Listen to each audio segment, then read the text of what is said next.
शिक्षक भगवान से भी बढ़कर होता है। अज्ञान के अंधेरे से ज्ञान के प्रकाश की ओर ले जाने वाले गुरु को भारतीय सनातन संस्कृति में जो स्थान प्राप्त है वह माता पिता ईश्वर किसी को भी नहीं है।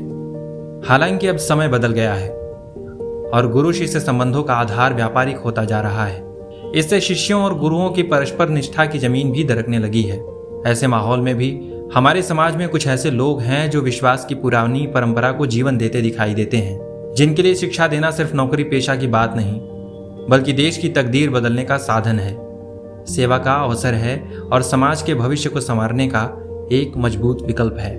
बलिया के मनीष यादव ने अपने तैनाती के बाद से ऐसी ही एक मिसाल पेश की है।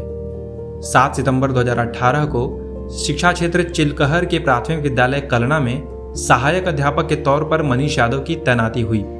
यहाँ उन्होंने अपनी नई और रचनात्मक सोच के जरिए सरकारी स्कूल की तस्वीर बदल कर रख दी। खेल खेल में बच्चों को पढ़ाने, सोशल मीडिया के माध्यम से उन्हें जागरूक करने और बच्चों के साथ अपनेपन की भावना के उनके तरीकों ने उन्हें बच्चों का प्रिय बना दिया।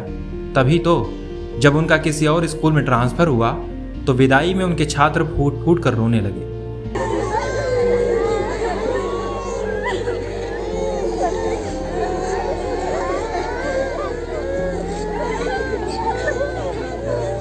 ऐसा ही चंदौली के कंपोजिट स्कूल के अध्यापक शिवेंद्र सिंह के साथ भी हुआ।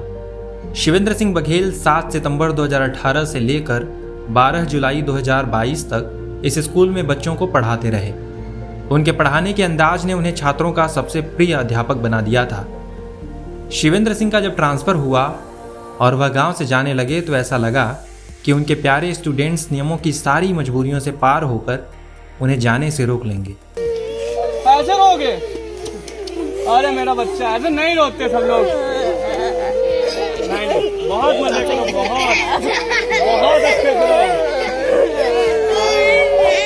दिनेश कुमार वर्मा को टीचर्स डे पर राज्य शिक्षक पुरस्कार से सम्मानित किया गया है। दिनेश कुमार के पढ़ाने का तरीका बेहतरीन है।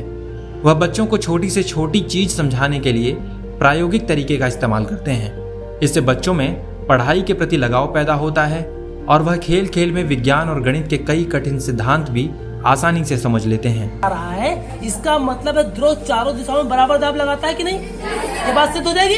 चलो प्रकार निकाल के देखो क्या होता है। ये देखिए, ये चारों तरफ, ये आप चारों तरफ देख सकते हैं बराबर पानी निकल रहा है। इसका मतलब क्या है? ध्रुव चारों दिशाओं में बराबर दाब लगाता है। दिनेश की इसी प्रतिभा की वजह से उत्तर प्रदेश सरकार ने उन्हें सम्मानित किया है।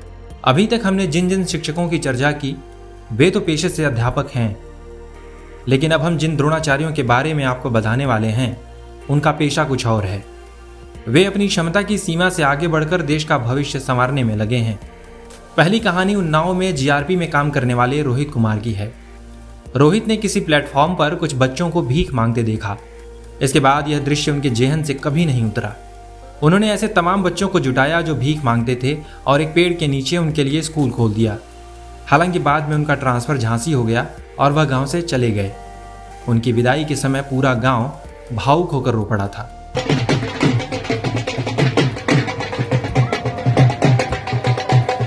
इसी तरह का अभूतपूर्व काम अयोध्या के डीआईजी कार्यालय में तैनात दरोगा रणजीत यादव भी करते हैं। वह अपनी ड्यूटी के बाद मिले समय को जनसेवा के कार्य में लगाते हैं। इसमें रक्तदान, पौधारोपण, पशु पक्षियों की सेवा के साथ ही भिक्षावृत्ति करने वाले बच्चों को निःशुल्क पढ़ाने का काम भी शामिल है। रणजीत का फ्री स्कूल अयोध्या के खुर्जा कुंड के पास स्थित जयसिंहपुर वार्ड में मलिन बस्ती में नवंबर 2021 से चल रहा है। इसमें इस समय 65 बच्चे रणजीत यादव से पढ़ने आते हैं। यादव बताते हैं कि भीख मांगने वाले बच्चों को देखकर उन्हें अपना बचपन याद आ जाता है, जब वे बेहद गरीबी के दौर में लोगों से किताबें मांगकर पढ़ाई करते थे। यही कारण है कि उन्होंने भिखारियों के बच्चों को फ्री में शिक्षा देने का संकल्प लिया है।